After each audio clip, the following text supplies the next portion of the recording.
Genesis 33, verse 1.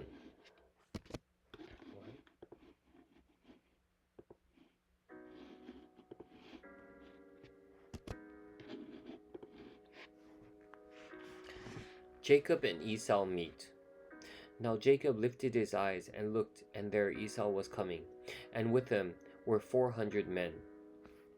So he divided the children among Leah, Rachel, and the two maidservants. And he put the maidservants and their children in front, Leah and her children behind, and Rachel and Joseph last. Then he crossed over before them and bowed himself to the ground 7 times, until he came near to his brother. But Esau ran to meet him and embraced him, and fell on his neck and kissed him, and they wept. And he lifted his eyes and saw the women and children, and said, Who are these with you? So he said, The children whom God has graciously given your servant. Then the maidservants came near, and they and their children, and bowed down. And Leah also came near with her children, and they bowed down. After Joseph and Rachel came near, and they bowed down. Then Esau said, What do you mean by all this company which I met? And he said, These are to find favor in the sight of my Lord. But Esau said, I have enough, my brother. Keep what you have for yourself. And Jacob said, No, please, if I have now found favor in your sight, then receive my present from my hand, inasmuch as I have seen your face as though I had seen the face of God, and you were pleased with me. Please take my blessing, that is, brought to you, because God has dealt graciously with me, and because I have enough. So he urged him, and he took it. Then Esau said, Let us take our journey, let us go, and I will go before you. Then but Jacob said to him, My Lord knows that the children are weak, and the flocks and herds which are nursing are with me. And if the men should drive them hard one day, all the flock will die.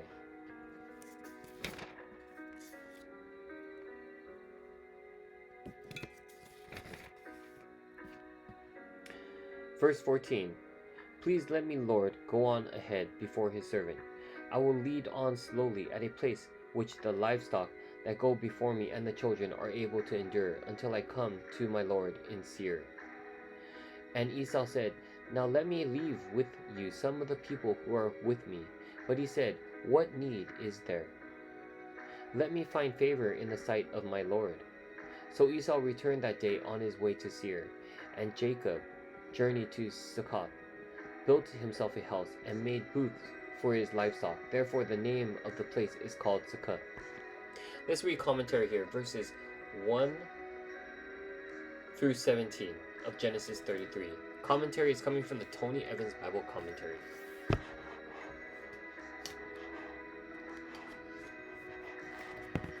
So 1 through 7.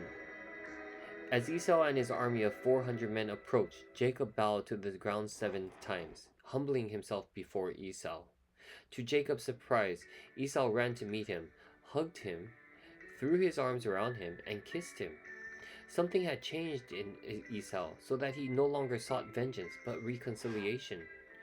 Verse 8 through 11, Jacob had sent a bevy of gifts to Esau to prevent Esau from attacking. But considering Esau's forgiving mood, it seemed that the gifts might prove unnecessary. But Jacob insisted that Esau share in his blessing because God had been gracious. This suggests that we must become truly generous, not when we give out of compulsion, but when we realize that God has given us all we possess. Verse 12 through 17. Fearing a possible change of heart, Jacob avoided traveling any further with Esau, using his children and his flocks as an excuse. He appealed to Esau to go ahead, while Jacob himself would continue on slowly. Once Esau was out of sight and on his way back to Seir, Jacob changed directions and went to Succoth, which was in exactly the same with the opposite direction. So let's continue back into scripture, verses 18. Verse 18 of Genesis 33. Jacob comes to Canaan. Then Jacob came safely to the city of Shechem, which is in the land of Canaan. When he came from Paddan Aram, and he pitched his tent before the city, And he brought the parcel of land where he had pitched his tent from the children of Hamor, Shechem's father, for 100 pieces of money. Then he erected an altar there and called it El Elohe Israel. Let's read commentary here, verses 18 through 20.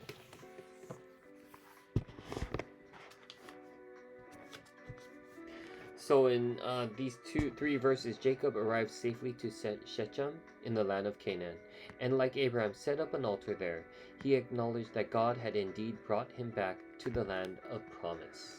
And that concludes Genesis 33. Stay tuned for Genesis 34.